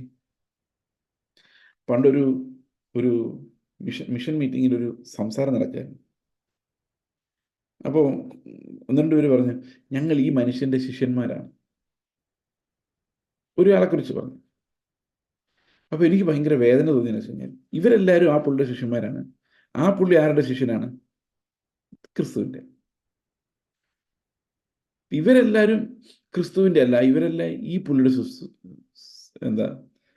ശിഷ്യന്മാരാണ്. അപ്പോൾ അതിനകത്തൊരു വലിയൊരു ഭംഗിക്കുറവുണ്ട്. എന്താ ഭംഗിക്കുറവ്? ഇപ്പം ഞാൻ പറയാം, നിങ്ങളല്ല എൻ്റെ ശിഷ്യന്മാരാണെന്ന് പറയാം. സോറി കേട്ടോ, എക്സാമ്പിൾ പറഞ്ഞിട്ടുണ്ട്, എനിക്ക് പറയാൻ തന്നെ പേടി. ഓക്കെ, അങ്ങനെ പറഞ്ഞെന്ന് വിചാരിച്ചു. അപ്പം എൻ്റെ ഗുരു ആരാ? എൻ്റെ ഗുരു ക്രിസ്തു, നിങ്ങളുടെ ഗുരു ഞാൻ. അപ്പോൾ ക്രിസ്തുവിനും നിങ്ങൾക്ക് ഇടയിൽ കയറി നിൽക്കുക ഞാൻ. അപ്പോൾ എൻ്റെ പ്രോപ്പർട്ടി ആയിട്ട് നിങ്ങൾ മാറുക, തിരിച്ചാ വരണത്. അതായത് ഞാൻ പറയുന്നത് നിങ്ങൾക്ക് മനസ്സിലാവുന്നുണ്ടെന്ന് ഞാൻ വിചാരിക്കുന്നു. ക്രിസ്തുവിൻ്റെ നീതി, ക്രിസ്തു നിങ്ങളുടെ സ്വന്തമാണ്. അപ്പോൾ തിരിച്ച് ഇന്നാരുടെ ആളെന്നല്ല പറയേണ്ടത്. ഒരുവൻ എത്ര സകലർക്കും ഗുരു. ഓക്കെ, അപ്പം ഞങ്ങൾ എന്താ ചെയ്യുന്നതെന്ന് വെച്ച് കഴിഞ്ഞാൽ, ഇപ്പം നിങ്ങൾ പറയാം, അയ്യോ ചേസ് ബ്രദറിൻ്റെ പ്രസംഗം ഞങ്ങൾ കുറേ കേട്ടിട്ടുണ്ട്. ഞാൻ ശരിക്കും ഒന്നും പ്രസംഗിച്ചിട്ടില്ല ഇതുവരെ. ഈ കർത്താവ് പറഞ്ഞ കാര്യങ്ങൾ വ്യാഖ്യാനിച്ച് പറയാൻ ശ്രമിച്ചിട്ടേ ഉള്ളൂ. അതിങ്ങനെയാണ് അങ്ങനെയാണ് എന്ന് എക്സ്പ്ലെയിൻ ചെയ്യാൻ. അതായത് ഓൾറെഡി ഗുരു പഠിപ്പിച്ച കാര്യങ്ങളെ നമ്മൾ അത് തന്നെ വ്യാഖ്യാനിച്ച് കൊടുക്കുന്നതേ ഉള്ളൂ. നമ്മളൊന്നും പുതുതായിട്ട് പഠിപ്പിക്കുന്നില്ല. ഒരു ഗുരു എന്ന് പറഞ്ഞു കഴിഞ്ഞാൽ എപ്പോഴും പുതുതായിട്ട് പഠിപ്പിക്കണം കേട്ടോ. അതിനാണ് ഗുരു എന്ന് പറയുന്നത്. ഈ സോക്രട്ടീസ് ഒരു ഗുരുവായിരുന്നു. സോക്രട്ടീസിൻ്റെ പുറകെ കുറേ ശിഷ്യന്മാരുണ്ടായിരുന്നു. അതുപോലെ പ്ലേറ്റോ ഒരു ഗുരുവായിരുന്നു. പ്ലേറ്റോയുടെ പുറകെ കുറേ ശിഷ്യന്മാരുണ്ടായിരുന്നു. അരിസ്റ്റോട്ടിൽ ഒരു ഗുരുവായിരുന്നു. അരിസ്റ്റോട്ടിൻ്റെ പുറകെ കുറേ ശിഷ്യന്മാരുണ്ടായിരുന്നു. ഹിപ്പോക്രാറ്റിസ് ഒരു ഗുരുവായിരുന്നു. പുള്ളിയുടെ കുറേ ശിഷ്യന്മാരുണ്ടായിരുന്നു. എന്നാൽ കർത്താവ് പറയാണ്, ഒരൊറ്റ ഗുരു മാത്രമേ ശരിക്കും ഉള്ളത്, യേശു ക്രിസ്തുവാണ്. ബാക്കിയെല്ലാം താൽക്കാലികവും മാനുഷികവുമാണ്. യേശു ക്രിസ്തു എന്ന ഒരൊറ്റ ഗുരു മാത്രമാണ് നമ്മളെ പഠിപ്പിക്കുന്നത്. നിങ്ങൾ ഒന്നുകൂടെ ആലോചിക്കുക. ഇപ്പം ഞാൻ ഈ പറയുന്ന കാര്യങ്ങൾ ക്രിസ്തു ആയിരുന്നെങ്കിൽ എന്ത് ചെയ്യുമായിരുന്നു എന്നുള്ളത് മാത്രം അങ്ങോട്ട് എത്തിക്കാൻ വേണ്ടിയാണ്. ഒരു ഉദ്ദേശമില്ല. To make everyone confuse Christ is the only instructor, only teacher. അങ്ങോട്ട് എത്തിക്കാൻ വേണ്ടി ക്രിസ്തുവിൻ്റെ പരിജ്ഞാനം. ഓക്കെ, അപ്പോൾ യേശുക്രിസ്തുവിൻ്റെ പരിജ്ഞാനം നിങ്ങളിൽ ഓരോരുത്തരിലും ഉണ്ടാകേണ്ടത്. അതിനുവേണ്ടി പെടാപ്പാട് പൗലോസ് പെട്ടുകൊണ്ടിരിക്കും. അന്നേരമാണ് കുറേ പേര് ഞങ്ങൾ പൗലോസിൻ്റെ ആൾക്കാരെന്ന് പറഞ്ഞാൽ. അപ്പം എത്ര മാത്രം പുറകോട്ട് പോയത്. കാരണം ക്രിസ്തുവിനെ അനുഭവിക്കാൻ വേണ്ടി മുമ്പോട്ട് തള്ളിവിടാൻ മാത്രമേ ശുശ്രൂഷകരെ കൊണ്ട് സാധിക്കുകയുള്ളൂ. പണ്ട് ഈ അടുത്തിടെ പോൾ വാഷർ പറഞ്ഞൊരു കാര്യം, ശ്രേഷ്ഠ ദേവദാസൻ എന്നും പറഞ്ഞൊരു ദേവദാസൻ ഇല്ല, ഗ്രേറ്റ് മാൻ ഓഫ് ഗോഡ് എന്നും പറഞ്ഞൊരു സാധനമില്ല. Only forgiven sinners at the hands of a merciful God. ക്ഷമിക്കപ്പെട്ട കുറെ പാപികൾ വലിയൊരു ദൈവത്തിന്റെ കയ്യിലിരിക്കുന്നു മാത്രമേ ഉള്ളൂ. വലിയ ദേവദാസൻ എന്ന് പറഞ്ഞൊരു സാധനമില്ല. ഗ്രേറ്റ് മാൻ ഓഫ് ഗോഡ് എന്ന് ആരെക്കുറിച്ചും പറയരുത്. We have a great God and he forgives sinners like us. നമ്മളെ ഇന്നത്തെ സഭകളിൽ സംഭവിച്ചിരിക്കുന്ന ഏറ്റവും വലിയ പ്രശ്നം എന്ന് പറയുന്നത്, ക്രിസ്തുവിന്റെ വർഷിപ്പിന് പകരം നമ്മൾ ഫോക്കസ് മുഴുവൻ മനുഷ്യരിലേക്ക് കൊണ്ടുവച്ചിരിക്കുന്നുള്ളതാണ്. നല്ല പാസ്റ്റർ, കഴിവുള്ളയാൾ, ടാലന്റഡ്, എന്തൊക്കെയാണ് ഈ മനുഷ്യനെ പ്രശംസിക്കാൻ വേണ്ടി ആൾക്കാർ ഉപയോഗിക്കുന്നത്. നല്ല സംഘാടകൻ, വാഗ്മി, ഇതൊക്കെ അടിച്ചു വിടുന്നതാണ് നിങ്ങൾ. ഇതെല്ലാം മനുഷ്യരുടെ പ്രശംസയാണ്. നമുക്ക് മനുഷ്യരിൽ പ്രശംസിക്കാൻ ഒരു രസമുണ്ട്. അത് നമ്മുടെ ഉള്ളിൽ കിടക്കുന്ന വിഗ്രഹാരാധനയുടെ സ്പിരിറ്റാണ് ഞാൻ പലപ്പോഴും ചിന്തിക്കുന്നത്. ഒരു ഐഡലൈസ് ചെയ്യാൻ ആൾക്ക് ഇഷ്ടമാണ്. നമ്മുടെ പിള്ളേർ കാഷ്വലായിട്ട് പറയുന്ന ചില കാര്യങ്ങൾ, ഞാൻ അങ്ങേരുടെ ഒരു ആരാധകനാണ്. ആരാധകൻ എന്ന് പറഞ്ഞാൽ എന്താ? ആരാധകൻ എന്ന് പറഞ്ഞു കഴിഞ്ഞാൽ ആരാധിക്കുന്നയാളെന്നാണ്. അപ്പോൾ ഹ്യൂമൻ ബീയിങ്സിനെ വർഷിപ്പ് ചെയ്യുവാൻ, അല്ലെങ്കിൽ വണങ്ങി നമസ്കരിക്കുന്നില്ലായിരിക്കാം, പക്ഷെ ഉള്ളിൽ എന്ത് ചെയ്യുന്നത്, പ്രശംസിക്കാൻ, മനുഷ്യരുടെ മേൽ പ്രശംസിക്കാനുള്ള ഒരു പ്രചോദനം സകലരുടെ ഉള്ളിൽ കിടപ്പുണ്ട്. ഓക്കെ, ഇത് ഉറങ്ങിക്കിടക്കുന്ന വിഗ്രഹാരാധന. നമ്മുടെ ഹൈന്ദവ സംസ്കാരം നോക്കിക്കഴിഞ്ഞാൽ രാമൻ, കൃഷ്ണൻ, ഇവരെല്ലാം ഒരു കാലത്ത് രാജാക്കന്മാരായിട്ട് ഈ ഇന്ത്യയിൽ പല സ്ഥലങ്ങളിൽ ഉണ്ടായിരുന്നവരാണ്. അപ്പോൾ അവരെ എല്ലാം ദൈവങ്ങളായിട്ട് മിത്തോളജൈസ് ചെയ്ത് ദൈവസങ്കല്പത്തിലേക്ക് അവരെ കൊണ്ടുവരിക. അത് ഏത് സമയത്തും ആരെ വേണമെങ്കിലും അങ്ങനെ ചെയ്യാം. ഹിന്ദുയിസം അനുസരിച്ച് അങ്ങനെയാണ്.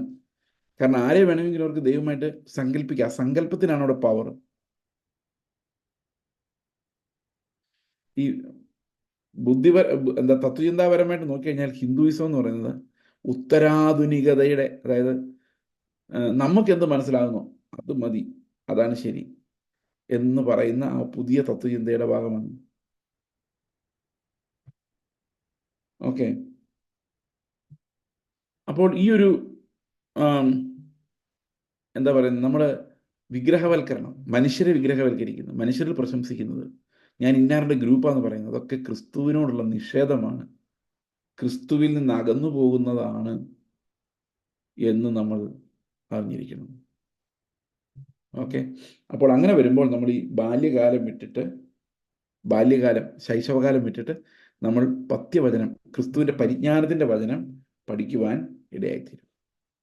ഓക്കെ, ആ പരിജ്ഞാനത്തിൻ്റെ വചനത്തിലേക്ക് നമ്മൾ പ്രവേശിക്കണമെങ്കിൽ നമ്മൾ ഈ ചപല ചിന്തകൾ, മനുഷ്യരിൽ പ്രശംസിക്കുന്നത് ഒഴിവാക്കണം. ഒരാളെയും ഒരു പരിധിയിൽ കൂടുതൽ പുകഴ്ത്തരുത്. ഓക്കെ, അവരിലൂടെ ദൈവം ചെയ്യുന്ന പ്രവൃത്തികളെ ഓർത്ത് ദൈവത്തിന് സ്തോത്രം ചെയ്യാം. എനിക്ക് പലപ്പോഴും നമ്മുടെ തന്നെ സഹോദരങ്ങൾ, പല ആൾക്കാർ ചെയ്യുന്ന പ്രവൃത്തികൾ കണ്ടിട്ട് ഭയങ്കര അപ്രീസിയേഷൻ തോന്നിയിട്ടുണ്ട്. ചിലപ്പോഴൊക്കെ ഞാൻ പറഞ്ഞിട്ടുണ്ട്, പക്ഷെ കർത്താവ് എന്നെ പഠിപ്പിച്ചൊരു കാര്യം, അതൊക്കെ ശരിയാണ്, പക്ഷെ ദൈവമല്ലാതെ ആരും ഒരു തരത്തിലും ഒരു പ്രശംസയും ഒരിക്കലും അർഹിക്കുന്നില്ല എന്നുള്ളതാണ്. No one deserves glory. Okay, അപ്പോൾ 3-ാം അധ്യായത്തിലെ പ്രധാനപ്പെട്ട കാര്യം അതാണ്, ചൈൽഡിഷ്നെസ്സിൽ നിന്ന് പരിജ്ഞാനത്തിലേക്ക് പോവുക. അതുകൊണ്ട് മനുഷ്യരിൽ പ്രശംസിക്കുന്നത്, മനുഷ്യരുടെ തത്വചിന്തയിൽ ആശ്രയിക്കുന്നത് നിർത്തുക. ഏതെങ്കിലും ഒരു മനുഷ്യന്റെ ആളാണ് ഞാനെന്ന് പറയാതിരിക്കുക. കാരണം അത് ഒരു മനുഷ്യന്റെ ആരാധകനാകാതിരിക്കുക. എല്ലാ മനുഷ്യരും ഒരുപോലെ എന്ന് കാണുക. ഇതാണ് നമ്മൾ 1 കൊരിന്ത്യർ ലേഖനം 3-ാം അധ്യായത്തിൽ കാണുന്നത്. ഓക്കെ, അപ്പോൾ ഓരോരുത്തരും എങ്ങനെ അവരവരെ കുറിച്ച് വിചാരിക്കണം. അപ്പം നിങ്ങൾ എങ്ങനെ വിചാരിക്കണം എന്നോട് പറഞ്ഞു തരുന്നത്, അതായത് ഒരു സഭയിലുള്ള വിശ്വാസികൾ എങ്ങനെ വിചാരിക്കണം? ഞങ്ങൾ ക്രിസ്തുവിനുള്ളവർ, ഈ ശുശ്രൂഷകരല്ല, ഞങ്ങൾക്ക് വേണ്ടി ദൈവം തന്ന ആളുകൾ എന്ന് ചിന്തിക്കണം. ഓക്കെ, എന്നിട്ട് പൗലോസ് പറയാണ്, ചുരുക്കി പറഞ്ഞാൽ ഇത് ഇങ്ങനെ വേണമെങ്കിൽ എക്സ്പ്ലെയിൻ ചെയ്യാം. ഞങ്ങൾ ആരാണ് എന്ന് നിങ്ങൾ ചിന്തിക്കുന്നു.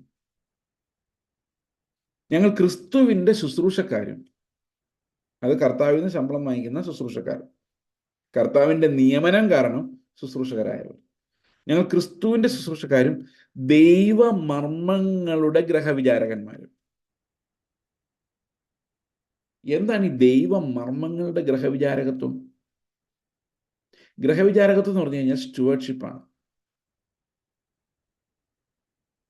അപ്പോൾ ഒരു ശുശ്രൂഷകന്റെ പണി എന്താണ്? പൗലോസിന്റെ പണി എന്താണ്?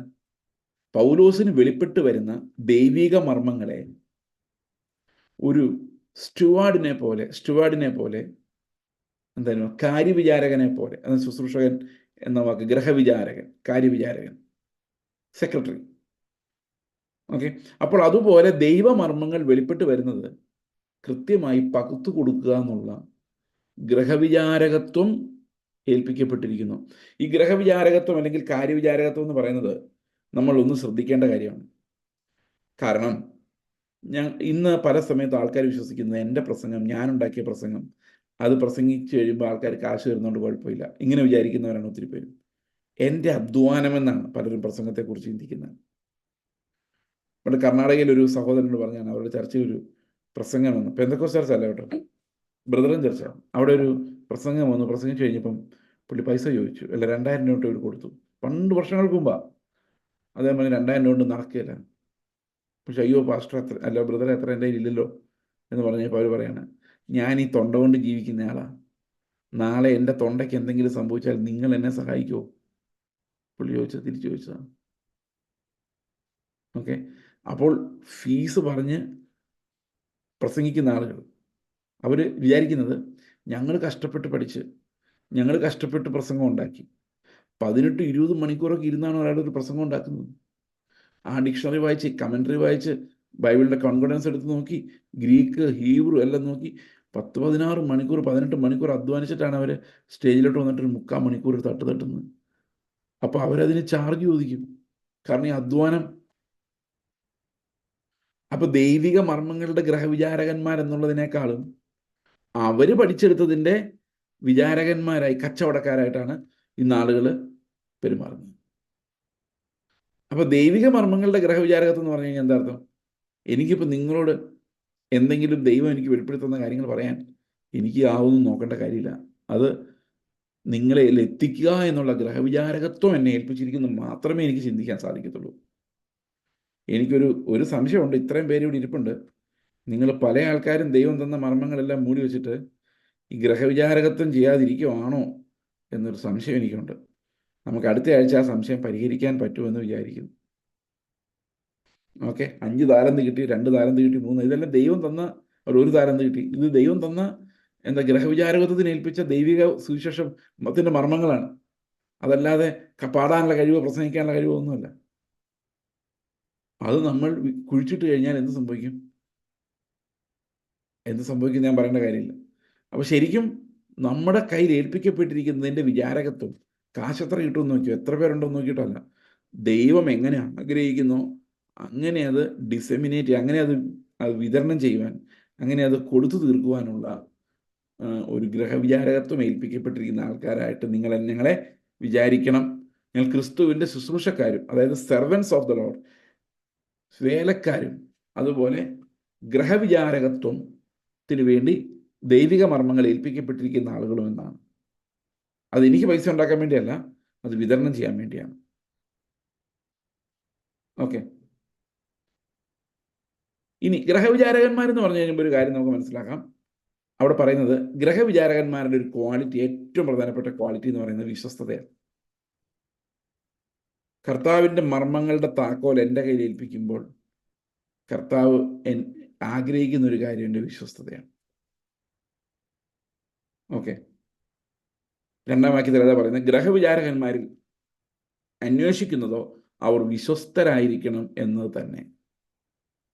അപ്പോൾ കർത്താവ് നമുക്ക് ഏൽപ്പിച്ചു തരുന്ന കാര്യങ്ങളിൽ നമുക്ക് വിശ്വസ്തത ഉണ്ടായിരിക്കണം. അത് പറയാതെ പോകരുത്, പറഞ്ഞേ പറ്റുള്ളൂ. പലപ്പോഴും എന്നോട് ആൾക്കാർ ചോദിക്കാറുണ്ട്, എന്തിനാണ് ഇത്ര ശക്തമായിട്ട് പറയുന്നത്? ഐ എം എ സ്റ്റുവർഡ്, എനിക്കത് പറയാതിരിക്കാൻ പറ്റത്തില്ല. അപ്പോൾ ആൾക്കാർ ദേഷ്യം വന്നോട്ടെ, എന്ത് ചെയ്യാൻ പറ്റും? I have to give what the Lord has given me or shown me. Okay. അപ്പോൾ ഗ്രഹവിചാരകന്മാർ വിശ്വസ്തരാണെങ്കിൽ നമ്മൾ ഓരോരുത്തരും അങ്ങനെ ഗ്രഹവിചാരകന്മാരായി സങ്കല്പിച്ചാൽ നമ്മൾ ദൈവം തരുന്ന മർമ്മങ്ങൾ, അതായത് ദൈവം തരുന്ന ആ ദൈവരാജ്യത്തിൻ്റെ മർമ്മങ്ങളെ സംബന്ധിച്ച് വിശ്വസ്തരും നല്ല ഗ്രഹവിചാരകന്മാരും ആയിരിക്കണം എന്ന് ഈ വാക്യം നമ്മളെ പഠിപ്പിക്കുന്നു. ഓക്കെ, ഇനി ഇതേ മനുഷ്യരുടെ പ്രശംസയെക്കുറിച്ച് തന്നെ പൗലോസ് തുടർന്ന് പറയാം. നിങ്ങളോ മനുഷ്യർ കഴിക്കുന്ന വല്ല വിസ്താരത്താലോ എന്നെ വിധിക്കുന്നത് എനിക്ക് എത്രയും ലഘുവായ കാര്യം, ഞാൻ എന്നെ തന്നെ വിധിക്കുന്നതുമില്ല. അതായത് ആൾക്കാർ പറയാം പൗലോസ് ഒന്നും ശരിയല്ല, പുള്ളി ഇങ്ങനെ എന്താ വലിയ ആളാന്ന് പറഞ്ഞ് നടക്കുക, പുള്ളി കർത്താവിനെ ഒന്നും കണ്ടിട്ടൊന്നുമില്ല, പുള്ളി ശരിക്കും അപ്പോസ്തലനൊന്നുമല്ല, പുള്ളി ഇടയ്ക്കൂടെ കയറി വന്നയാളാണ്. പുള്ളി അപ്പോസ്തലത്തെ ശരിയാണോ എന്ന് പരിശോധിച്ച് നോക്കാം. പൗലോസ് പറയാണ് ഇതൊക്കെ എനിക്ക് വളരെ ചെറിയ കാര്യമാണ്, നിങ്ങൾ എന്നാ പറഞ്ഞാലും ഒക്കെ വളരെ ചെറിയ കാര്യമാണ്. നിങ്ങളോ മനുഷ്യർ കഴിക്കുന്ന വല്ല വിസ്താരത്തോലെ എന്നെ വിധിക്കുന്നത് എനിക്ക് എത്രയും ചെറിയ കാര്യം, നിങ്ങൾ എന്നെക്കുറിച്ച് എന്ത് പറഞ്ഞാലും നത്തിങ്, വളരെ ചെറിയ കാര്യമാണ്. എന്ത് വേണമെങ്കിലും പറഞ്ഞു, നത്തിങ്, ഇറ്റ്സ് നത്തിങ്. ഞാൻ എന്നെ തന്നെ വിധിക്കുന്നില്ല. എൻ്റെ കാരണം എന്താ വെച്ച് കഴിഞ്ഞാൽ വിധി എന്താണെന്ന് എനിക്ക് നേരത്തെ അറിയാം. അതിന് തൊട്ട് താഴത്തെ വാക്യത്തിൽ പറയുന്നുണ്ട്, ഞാൻ ഒരു കുറ്റത്തെക്കുറിച്ചും ബോധമില്ലെങ്കിലും ഞാൻ നീതിമാൻ എന്ന് വരികയില്ല. അപ്പം ഞാൻ എത്ര ആലോചിച്ചിട്ട് ഞാൻ തെറ്റ് ചെയ്തതായിട്ട് തോന്നുന്നില്ല. ബ്രദറെ, ഞാൻ എന്തെങ്കിലും തെറ്റ് ചെയ്തിട്ടുണ്ടെങ്കിൽ എന്നോട് ക്ഷമിക്കണം കേട്ടോ. നിങ്ങളെല്ലാവരും എന്നോട് ക്ഷമിക്കണേ, എന്തെങ്കിലും തെറ്റ് ഞാൻ ചെയ്തിട്ടുണ്ടെങ്കിൽ. അപ്പം നിങ്ങളാരും ചോദിക്കുക ചെയ്തിട്ടുണ്ടോ? അറിയത്തില്ല, ഞാനെല്ലാം ഡീസൻ്റായിട്ട് ചെയ്തേക്കുന്നത്. നിങ്ങൾക്ക് ആർക്കെങ്കിലും തെറ്റായിട്ട് തോന്നിയിട്ടുണ്ടെങ്കിൽ, നമ്മൾ മാപ്പ് പറയുന്നൊരു സ്റ്റൈലല്ലേ ഇത്, ഞങ്ങൾ എന്തെങ്കിലും തെറ്റ് ചെയ്തിട്ടുണ്ടെങ്കിൽ ക്ഷമിച്ചു. പൗലോസ് പറയാണ് അത് ക്ഷമിച്ചിട്ടും വലിയ കാര്യമൊന്നുമില്ല.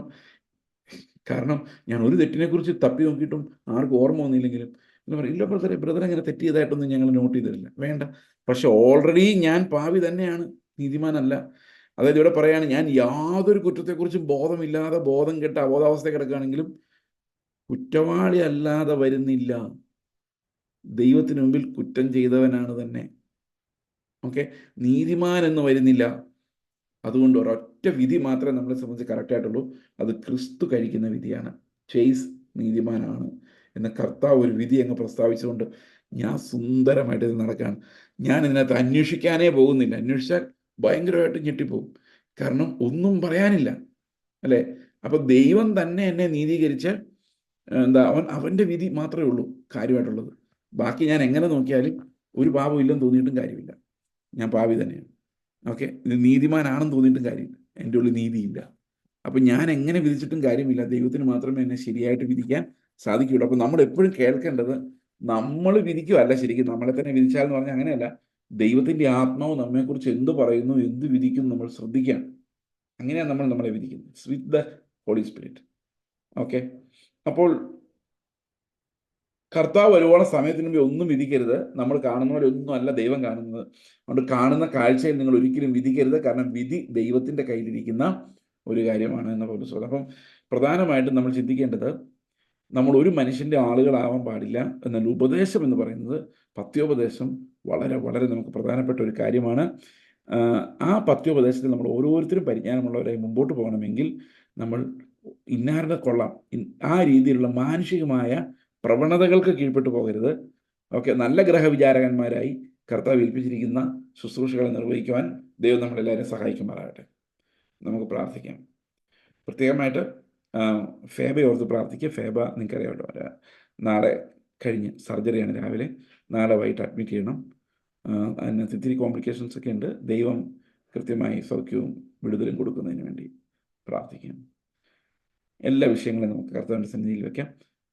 ഞങ്ങളുടെ സ്വർഗ്ഗസ്ഥ പിതാവേ, ഞങ്ങൾ കർത്താവെ അങ്ങയുടെ ഗ്രഹവിചാരകന്മാരായി അങ്ങയുടെ മുഖത്ത് മാത്രം നോക്കുന്ന, അങ്ങയുടെ വിധി എപ്പോഴും നോക്കിക്കൊണ്ടിരിക്കുന്ന കർത്താവെ, അങ്ങയിൽ ആശ്വസിക്കുന്ന അങ്ങയുടെ മക്കളാക്കി ദൈവമാണ് ഞങ്ങളെ തീർത്തതിനായിട്ട് സ്തോത്രം ചെയ്യുന്നു. ഞങ്ങൾ സ്വയം നീതിമാനെന്ന് ആരെക്കുറിച്ചും പറയാൻ പറ്റാതെ, ഞങ്ങളെക്കുറിച്ച് ഒട്ടും പറയാതെ കർത്താവെ അങ്ങയുടെ മുമ്പിൽ കരുണയ്ക്കായി ഞങ്ങൾ യാചിക്കുന്നു. ദൈവമേ, ഞങ്ങൾ അങ്ങയോട് ഏകാഗ്രതയുള്ളവരായിരിക്കാൻ സഹായിക്കണമേ. പ്രത്യേകിച്ച് ഫേബയെയും ഓർത്ത് പ്രാർത്ഥിക്കുന്നു.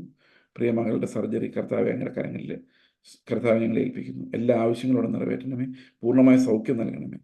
അനേകം ആളുകൾ കർത്താവെ സൗഖ്യമില്ലാതെ ഭാരപ്പെടുന്ന മഴയും പ്രയാസങ്ങളും എല്ലാം കാരണം കർത്താവിടെ എല്ലാം ദൈവം അങ്ങയുടെ കൃപ അവിടുന്ന് വെളിപ്പെടുത്തണമേ. അനേകരെ കർത്താവിലേക്ക് ആകർഷിക്കുവാൻ കർത്താവെ അവിടുന്ന് ഞങ്ങളിലൂടെയും പ്രവർത്തിക്കണമെന്ന് പ്രാർത്ഥിക്കുന്നു. കർത്താവായ യേശു ക്രിസ്തുവിൻ്റെ നാമത്തിൽ തന്നെ, ആമേൻ.